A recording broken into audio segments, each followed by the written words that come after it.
Ibig sabihin na masayang ibang tao na ikaw din ay masaya. Amen? Minsan, yung iba sa atin, ang galing magtago ng kanilang nararamdaman. Minsan, hindi mo mahalata ang isang tao depressed pala. Anong itsura ng taong depressed at nalulungkot? Hindi man siya yung taong nakasimangot. Madalas sa mga depressed, marunong mag-fake, magbalat kayo. Pinipilit nilang itago ang kanilang sakit, ang kanilang lungkot sa pamamagitan ng kanilang ngiti. Pero yun yung tanong, sa gitna ng ating mga nararanasan pa rin na lungkot, paano kaya manunumbalik ang tuwa, ang galak, ang panibagong buhay sa atin? And first, my dear friends, I am inviting you, be grateful, be thankful, appreciate what you have. Amen?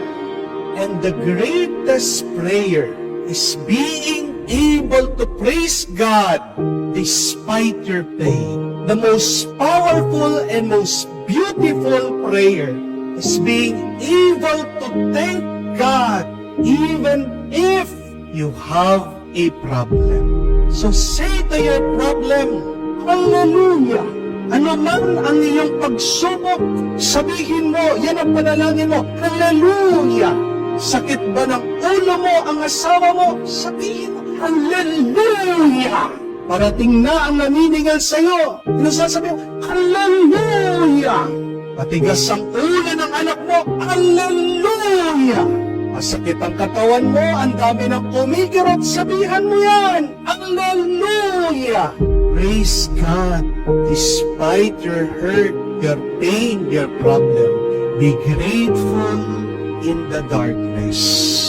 Kahit na ikaw ay nasa loob ng dilim ng iyong buhay, magpasalamat ka. Bakit? Kasi tandaan niyo po na kailangan din ng buto ang dilim para tumubo. Pag palagi ang buto nakabilad sa araw, matutuyo yan. May dahilan bakit hinahayaan ng Diyos ang dilim sa ating buhay. Di po ba kayo nagtataka? Bakit pagkamatay ng anak ng Diyos, naghintay muna tayo ng ilang saglit, ilang oras, isang araw, bago siya nabuhay? Bakit hindi ba pwede na pagkapako niya sa krus, nung nalagutan na siya ng hininga, bigla na lang siyang mabuhay? May dahilan ng Diyos. Tinuturuan tayo. Kailangan pa rin ang panahon para umusbong, para tumubo, para lumaki, para lumitaw ang bagong buhay. Huwag kang maiinip, kapatid. Naiinip ka kasi hindi ka nagpupuri sa Diyos. Nalulungkot ka kasi nagkukulang ka sa pagpapasalamat sa Diyos. You also need that problem.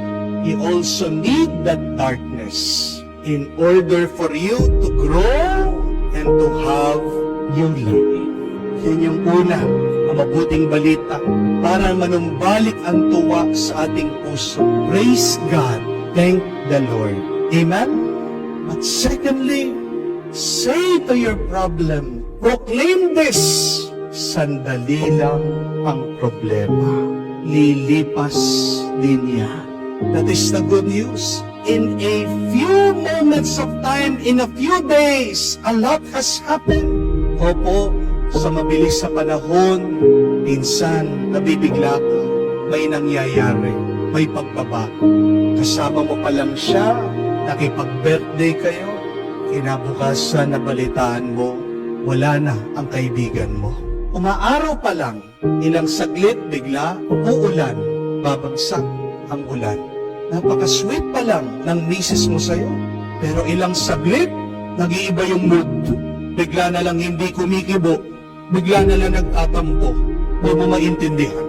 Isang araw, napakalakas mo, pero isang araw, pagising mo, minsan, hindi ka na makatayo. Ang dami mong nararamdaman, nakirot at sakit sa iyong pangangatawan. Isang araw, maayos ang iyong kabuhayan. Pero isang araw, bigla nalugi kayo, naubos ang lahat ng inipon niyo. A lot of bad things can happen in an instant. But also remember this, a lot of good things can also happen in an instant. In just 3 days, we have witnessed the Son of God from death, He rose again to new life. At kung ikaw ay talagang disipulo ni Kristo, huwag ka mag-alala. Sa maiksing panahon, kaya din gawin ng Diyos yan. You can instantly, quickly receive graces and blessing from God if you believe. Pero mga iba, may sakit, sa isang pray-over lang, gumagaling. Nangyayari po yun. Pero mga iba, ang tagal na nagbabayad ng utang. Pero pag sinagot ng Diyos ang dasal nila, pag tinamaan nila ang negosyo, aba, hindi lang pambayad ng utang ang binibigay ng Diyos, sobra-sobra pa. Pero mga iba na hinahanap ang Prince Charming nila, ang tagal na single, pero dahil sa kaka-Facebook, nakakilala ng AFAM. Alam yung AFAM? Hindi po alam. O Google nyo, foreigner. Mabait naman. At nakita nilang happily ever after nila. Hindi dito sa Pinas, sa abroad pala. Maaaring dasal ka ng dasal. Wala pa rin yung sagot sa iyong hinihingi sa Diyos. Pero baka hindi mo napapansin, meron ng binibigay na grasya sa iyo ang Diyos. Ano yon? Kapayapaan ng isip, kapayapaan ng puso. Kahit wala pang kasagutan ng ating mga suliranin, basta't panatag ang ating isip at may tuwa ang ating puso. Hindi po ba yun yung mahalaga? See, my dear friends, that God's suffering was just a few days, and yet it has transformed our life. At tandaan niyo po, mas mahaba ang luwalhati ng Diyos kesa sa anuman pagdurusa at sakit. Ilang araw po ang pagdurusa ng ating Panginoon? 3 days. Siya'y pinahirapan, siya'y pinatay, siya'y nilibing. Pero nung muling nabuhay ang ating Panginoon, ilan daw araw siyang nakasama ng kanyang mga alagad. Naranasan nila ang muling nabuhay na si Kristo. 50 days. Kaya nga meron tayong Pentecost. Yung 50 days, 50 araw, kasama siya, buhay, nakikain, gumawa ng milagro bago siya umakyat sa langit. Kaya akala mo, ang tagal-tagal mo nang nagdarasal, pag sinagot ng Diyos yan, tandaan mo, mas marami, mas mahaba ang nararanasan ng pagpapala pag sumasagot ng panalangin ng Diyos. Hindi niya tinatapatan yung ating panalangin. Hindi higitan pa niya. At yan ang mabuting balita. Amen?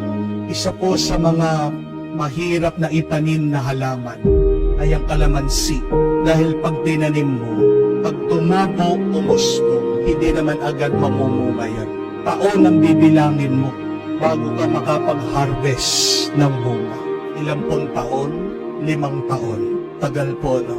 Pero alam niyo po, pag nag-umpisa na tumubo, mamunga ang kalamansi, tuloy-tuloy na yan. Kikita ka. Ilang taon na pagkakakitaan? 10 taon.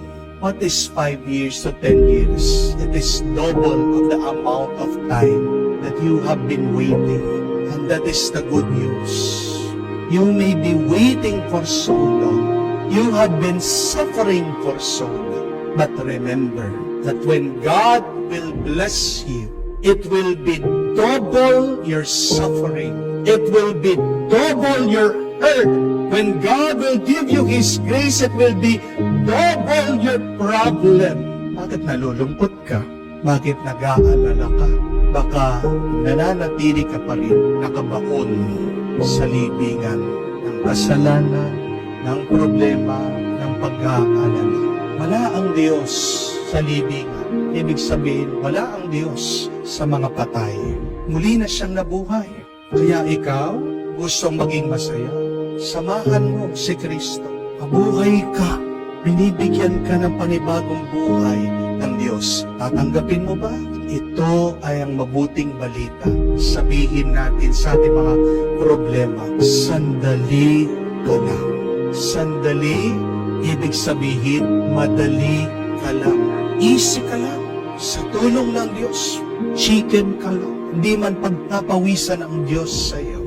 Pero sabihin mo sa problema mo, sandali ka lang. Ibig sabihin, sa maiksing panahon, kayang lutasin ng Diyos anuman ang iyong pinagdaraanan na bigat at pagsubok. Amen?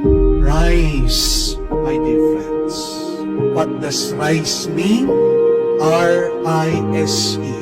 It means remain inspired, strong in courage. Rise. Remain inspired, strong in courage. Paano ka makakatayo muli? Paano ka magkakaroon ng tuwa sa gitna ng dilim na mga problema? First, thank the Lord despite your pain. Praise God. Secondly, say to your problem, sandali ka lang, madali ka lang sa tulong ng kapangyarihan at grasya ng Diyos.